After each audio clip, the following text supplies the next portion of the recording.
It is my great pleasure to announce our next lecturer, Nicholas Morley, talking about chemical weapons. Give it up.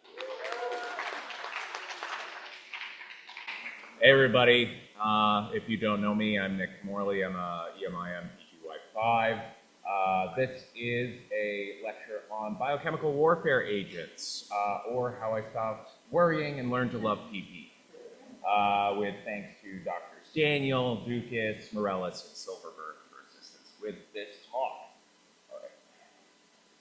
So here's a quick rundown. First, we're going to go over a brief history. We're going to talk about the present of biochemical use. We're going to talk through biological agents, and then we'll talk about chemical agents.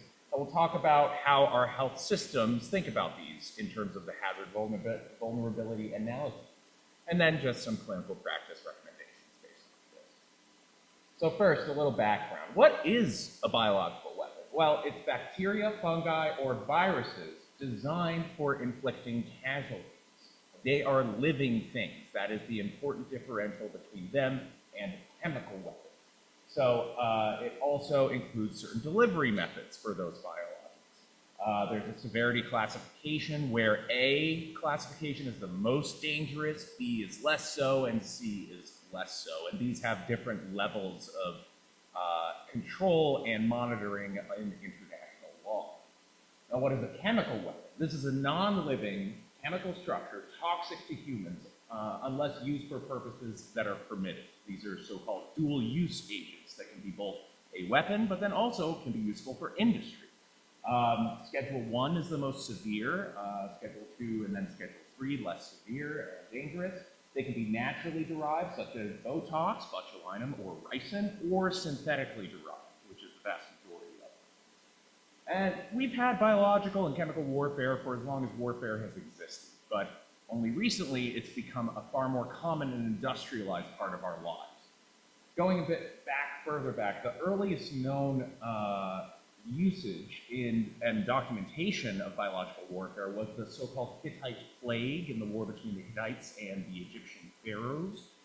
There was a bunch of cows that were released into the Egyptian lands that had tularemia. They had a bacterial infection. It was thought that that was purposely done, leading to a plague of tularemia in the land. During the medieval ages, and particularly with the Mongol invasion, there were usage of cows infected with certain diseases and other corpses thrown into besieged cities' walls in order to spread disease. And then things got a little more advanced with World War I, the introduction of industrial production, and things got so out of hand that there was the Geneva Convention in 1925 that banned the use of biological and chemical weapons. A lot of good that did, because in World War II, a bunch of people just kept making them, kept experimenting with them. Unit 731 in occupied Manchuria by Japan, and in the US, Camp Dietrich over here on the East Coast were the centers for biological and chemical weapon development. You can see up here, these are a couple of fellows experimenting in some chemical hoods on weapons in Dietrich, and these are a couple of people in Unit 731 spraying this poor person with a bunch of biologics. So, during the Cold War, these stockpiles were further expanded in sort of concert with the nuclear brinksmanship that was happening at the time. However, particularly Nixon got a little too freaked out by this, and the US and USSR came to, especially during the Vietnam War, understand that they needed to de-escalate and start taking away these weapons. In 1972, the UN Chemical and Biological Weapons Treaty was signed, and the US and USSR were the main proponents for it, and that led to a slow decommissioning of most of the chemical and biological weapons that these two superpowers held.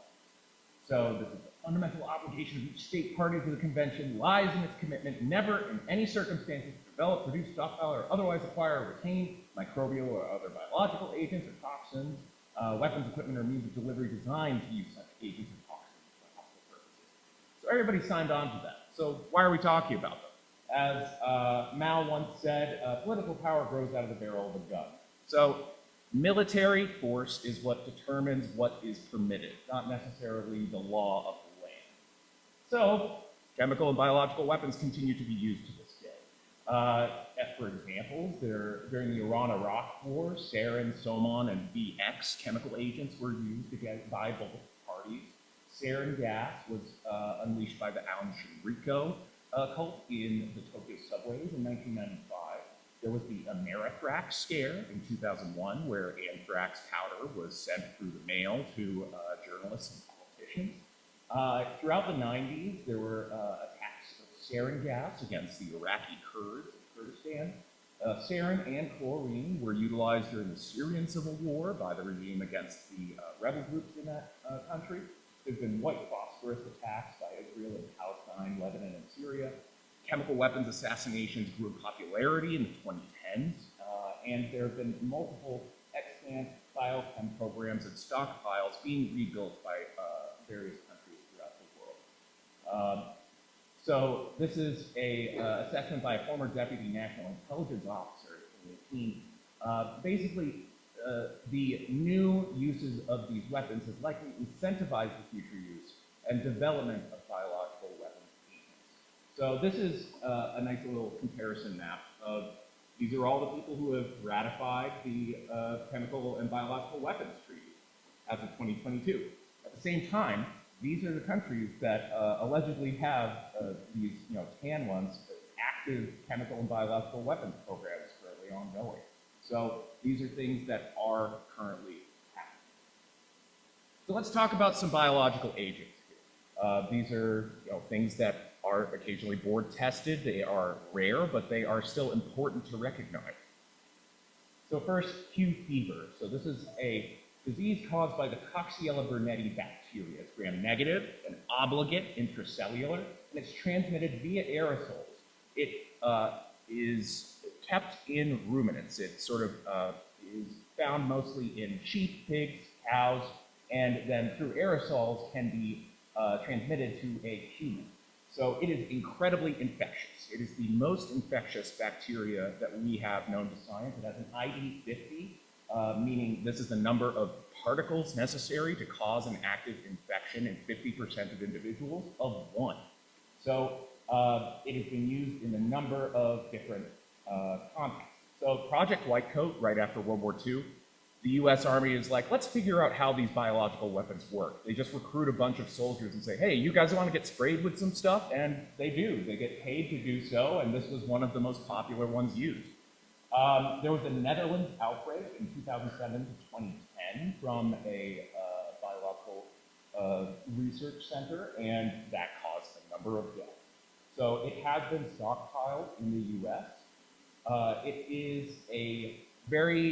It can be a difficult diagnosis to make. Acutely, it's very vague. It's like the flu. It's upper respiratory infection, some fevers, you feel muscle aches, very flu-like.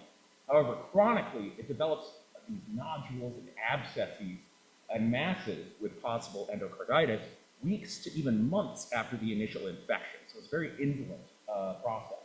It's only diagnosed via PCR tests, and it's treated in the acute phase with 2 weeks of doxycycline. However, if you don't catch it in the acute phase and it is already progressed to the chronic phase, you have to do months of doxycycline and hydroxychloroquine. There are vaccines available for veterinary staff, and there's a QVax human vaccine for folks in Australia, but not anywhere else.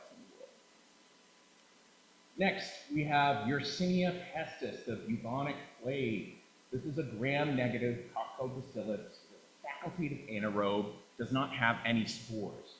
It's transmitted via flea, tick, or respiratory droplet. It's easily decommed, which is why the 14th century was so susceptible to it. It was just nobody cleans, and they all just got sick.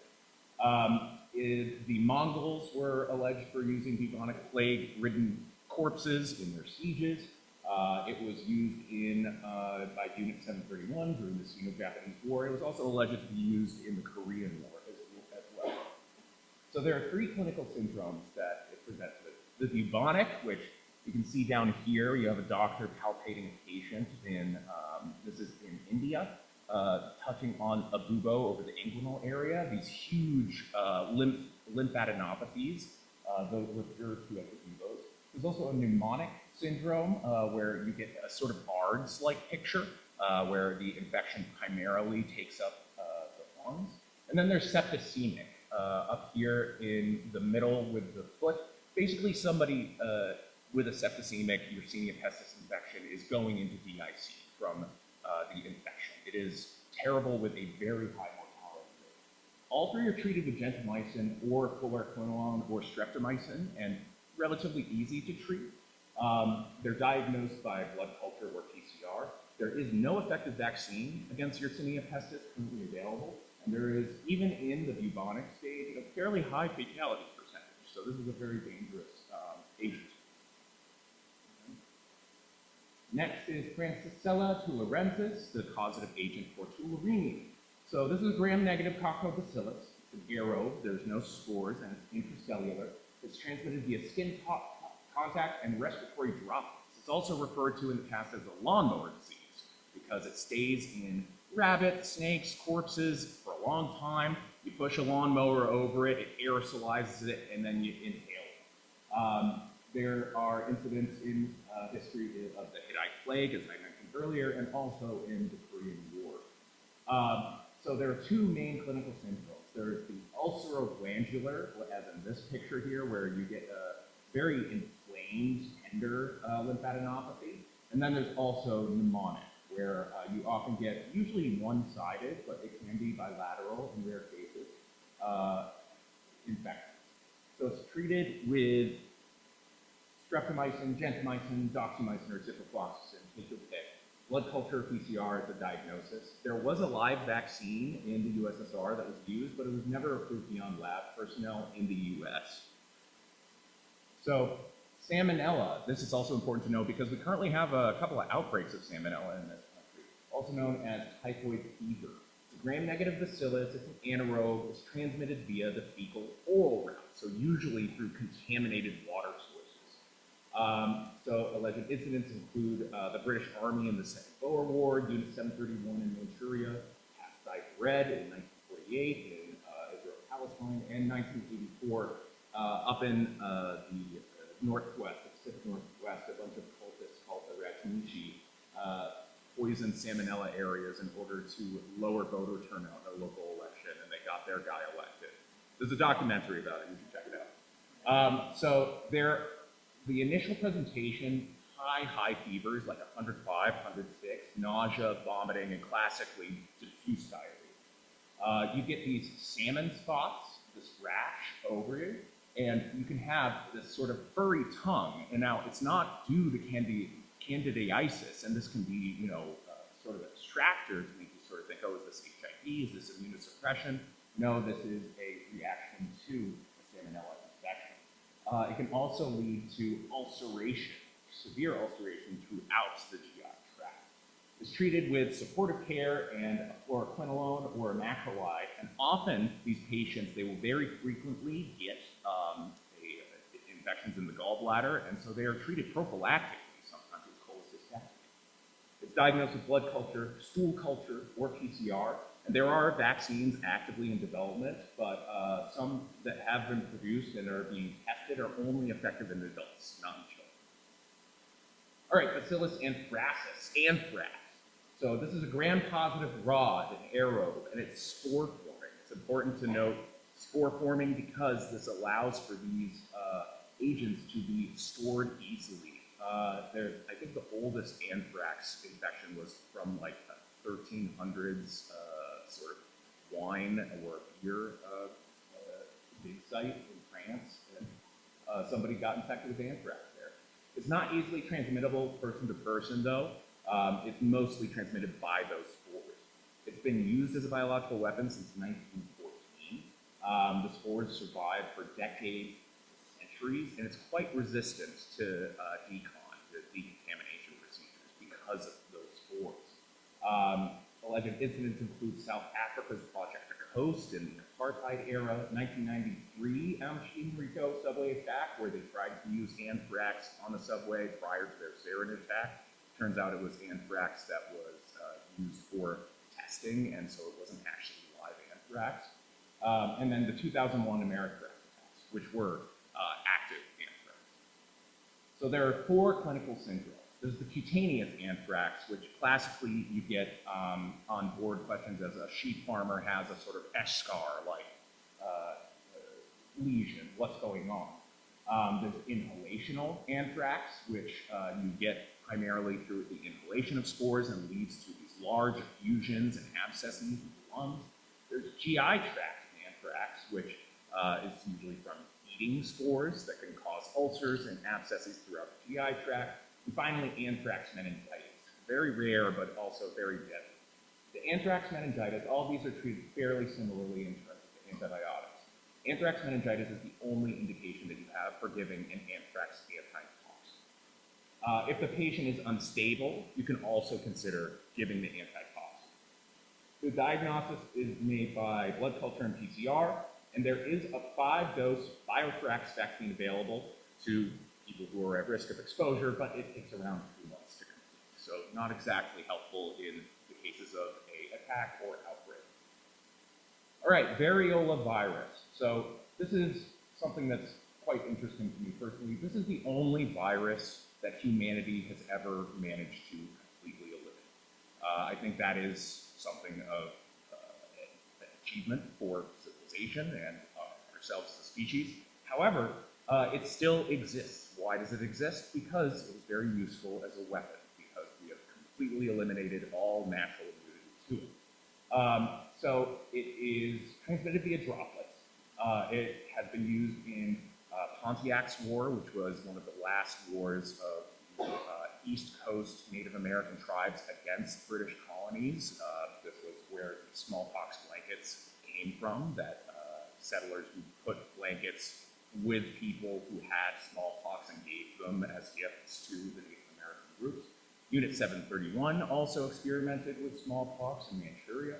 And then there was an outbreak in the USSR on Berezhnaya Island that led to the deaths of about a dozen. So this leads to high fevers and this classic diffuse umbilicated rash. Eventually, they also have diffuse hemorrhage, similar to DIC. It's treated with, if you catch it early, a vaccine can actually lead to better outcomes if given within 3 days. But then otherwise, supportive care and antivirals are all that you have in your toolset. Diagnosed with antigen tests and PCRs. Vaccines are available and stockpiled. During the Cold War, there was a smallpox vaccine for every man, woman, and child in the United States. However, the majority of the US population has not been vaccinated. We stopped mandating smallpox vaccines in the 60s. All right, now we're getting to ones that you might be more familiar with, the hemorrhagic fever viruses. This is Ebola and the Marburg virus. These are transmitted via direct contact with infected bodily fluids. That can be droplets, that can be blood, that can be urine, it's pretty much anything. There's also active research by certain countries into aerosolization, whether that is a possibility with these viruses.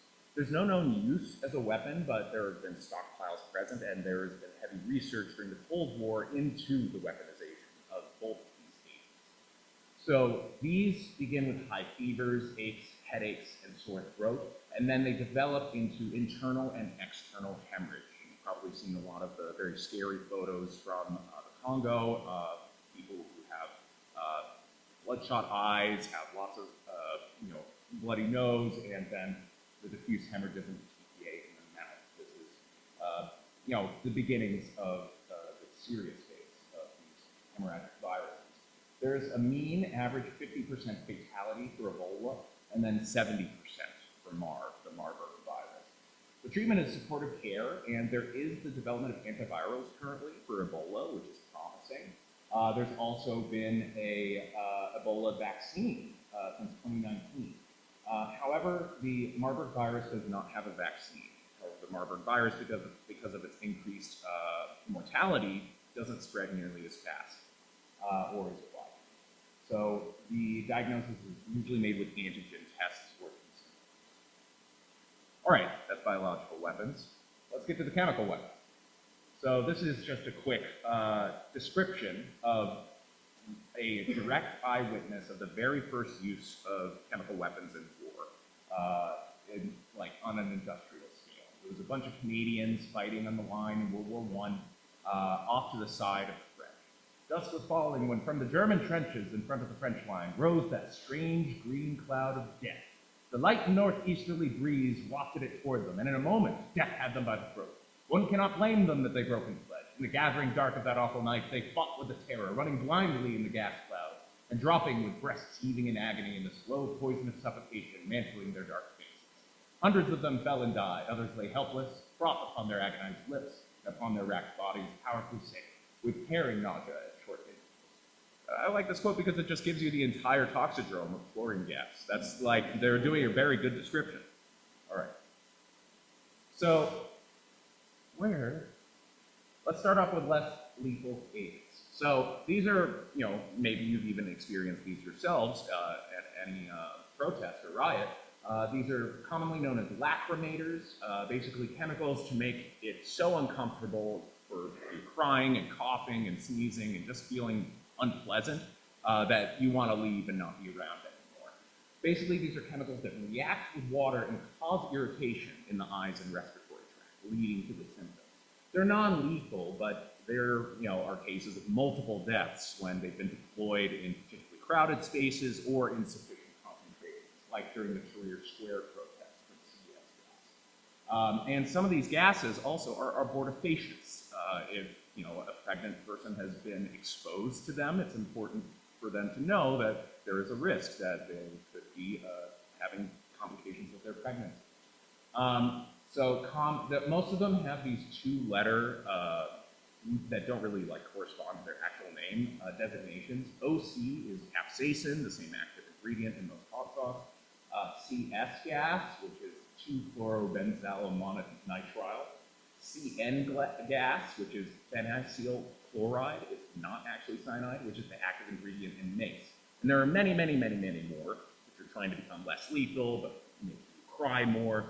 It's a huge growth industry currently. So there are some natural chemical weapons that have been derived from the natural world.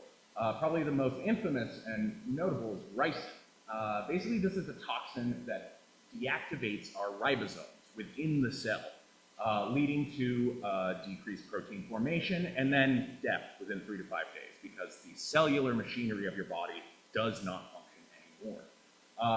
Treatment for ricin is done via monoclonal antibodies, and there are a number of other alleged cures for it, but they are under wraps for national security purposes. There is also an mRNA vaccine currently in study. The 1978 Markov murder, this was during the Cold War. There was a defector from, I believe, the Bulgarian Secret Service who was assassinated on a bridge with 2 pellets that had been impregnated with ricin from a blowgun disguised as an umbrella.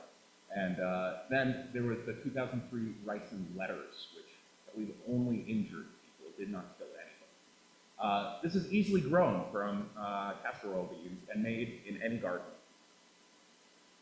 Another one is botulinum, Botox, the active cause of the botulism. It's naturally made by Clostridium botulinum bacteria, leads to a floppy paralysis, where you're not actually able to send transmissions of your motor neurons to the receiving receiving neurons. This leads to a respiratory failure and eventually death from asphyxiation. Prevents the release of acetylcholine from neurotransmitters, like I said. And there is an antitoxin for this, the botulinum antitoxin.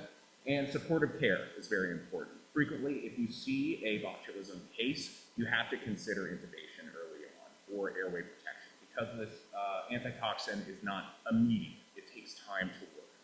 And so you may have to intubate these people for airway protection.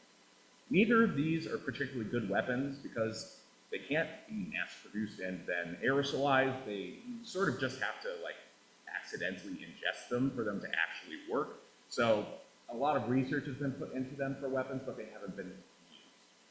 So what about the ones that have been used? The pulmonary and blister agents were sort of the first big ones on the scene in World War I.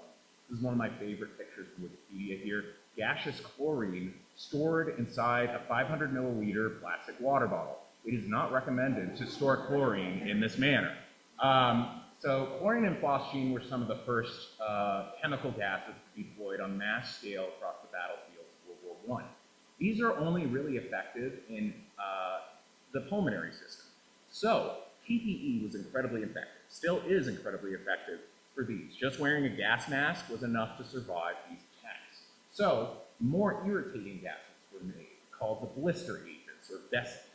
Mustard gas, organoarsenics, and lewisite are examples of these. These cause not just irritation of the pulmonary system, but also the skin. You get bullae and irritation all over your body, as in this casualty up here in World War I. This leads to high morbidity, but low mortality. They don't kill you, but it just sucks to be exposed to. So PPE is the most important thing. Here are a couple German soldiers putting a gas mask on their beloved dog.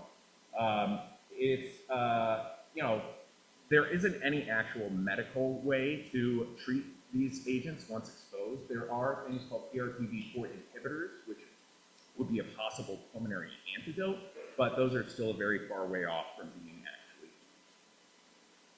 All right, nerve agents. So nerve agents are probably the scariest chemical weapons we've got. They are acetylcholine esterase inhibitors. This leads to uncontrollable nerve stimulation because the enzyme that breaks down your acetylcholine is unable to function. You just get too much go. You start having basically muscle contractions that you can't stop. This leads to respiratory failure and death by asphyxiation. The most common cases of these that we see are from organophosphate insecticides, which work via similar mechanisms. In terms of weaponization, you have agents such as sarin and somon developed by the Nazis and then used throughout the 20th century and 21st.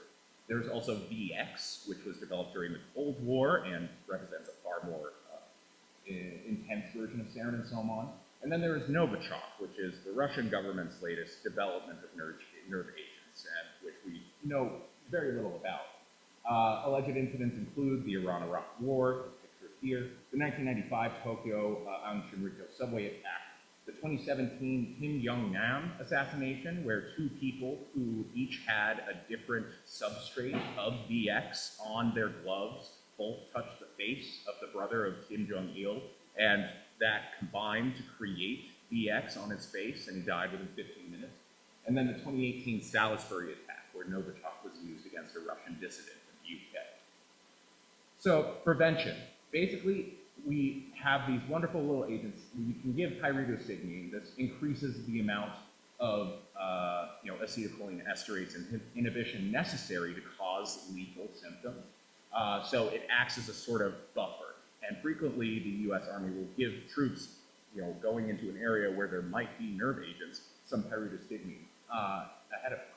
There's also the butyrylcholinesterase. It binds agents preferentially over the acetylcholine esterase, and so leads to their deactivation. You can also, if you're doing treatment for this, if somebody's been exposed, you got to give atropine. It acts as an antimuscarinic, and it blocks the effects of too much acetylcholine. You can also give pralidoxime or Tupan, which reactivates the deactivated acetylcholine esterase, but this preferentially works in nicotinic receptors.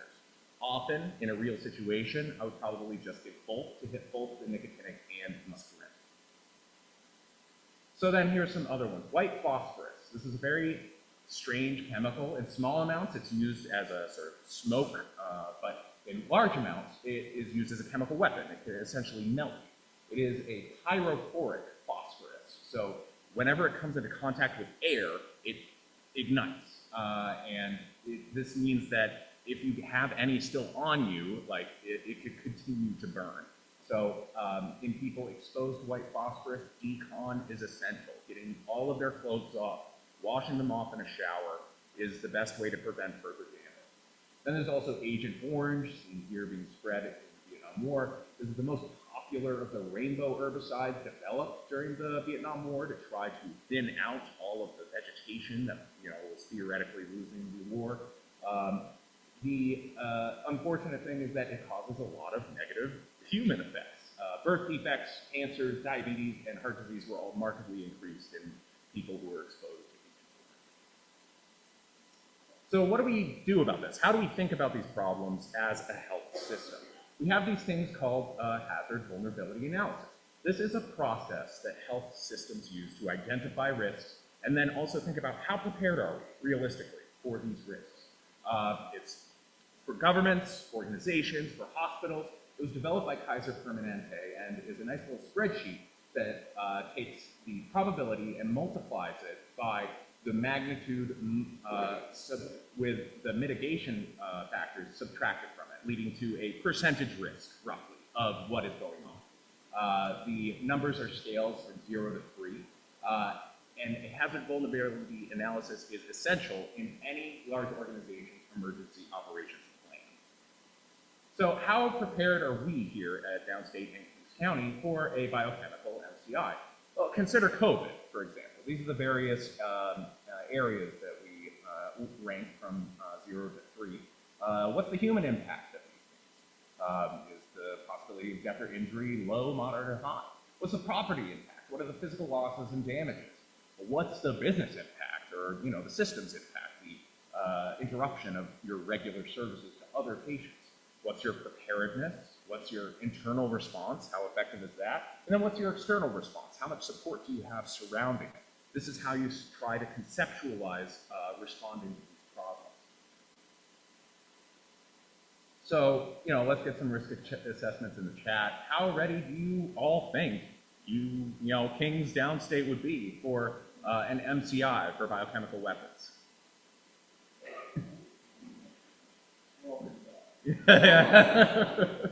Yeah. Well, so this was my thought, that basically the probability or likelihood that this would occur is a 1. We don't have any alerts or activations of anything like this in the past year. Human impact would be high. A lot of people would die or be injured. Property impact would probably be low.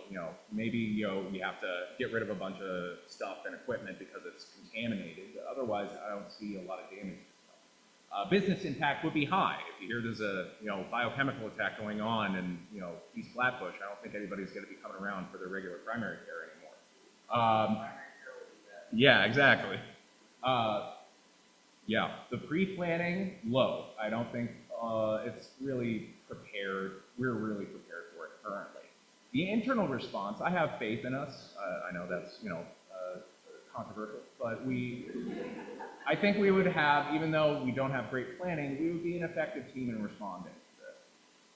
And externally, I do not think the larger New York City, government apparatus writ large would be quick to respond. So in general, this gives us a risk percentage of 17%. So how have we used these in the past? So they're basically for quality improvement and to identify risks that we have in responding to these emergencies. The most recent one that we had, it was a fire MCI simulation. This led to recognition that we did not have easy access to cobalamin for treatment of smoke inhalation exposure. So this led to a change in how our pharmacy prepares for these things. It led to a pathway for the pharmacy to be notified that there is an MCI and to prepare for bioagents, chem agents, or carbon monoxide poisoning, leading to these things being readily available the moment that we're pre-notified. So they're really helpful. They help us prepare for the worst. So what should you take away from this? Basically, don't panic. Please wear PPE. Like, appropriately know how to don, know how to doff. These things are essential to your safety. And your safety is the first thing you should keep in mind in these situations. These are all treatable to a degree. Even though the treatments might be a helicopter ride away, they are available, and we can still do ABCs, basic airway protection, and supportive care that we do for all of our critically ill patients. And you can be prepared on a wider systemic level by performing an HVA and talking about what could be done to prepare and make your risks less. Always remember source control and decon. If there is a possible source, you want to remove it. If there is the possibility that there is contamination, there is a continuation of infectious source on the person, just decon everybody and create the sort of hot zone, warm zone, cold zone in order to prevent infection to the staff. And finally, remember the lessons of COVID. we really tested our entire career, our entire field. It tested our country. And there was a lot of mistakes, but also a lot of really good work that was done in order to take care of people, and a lot of working on the fly. I think if an MCI like this were ever to happen, we would have to do something similar again. Okay, questions, thoughts, feelings? Thank you. These are my 4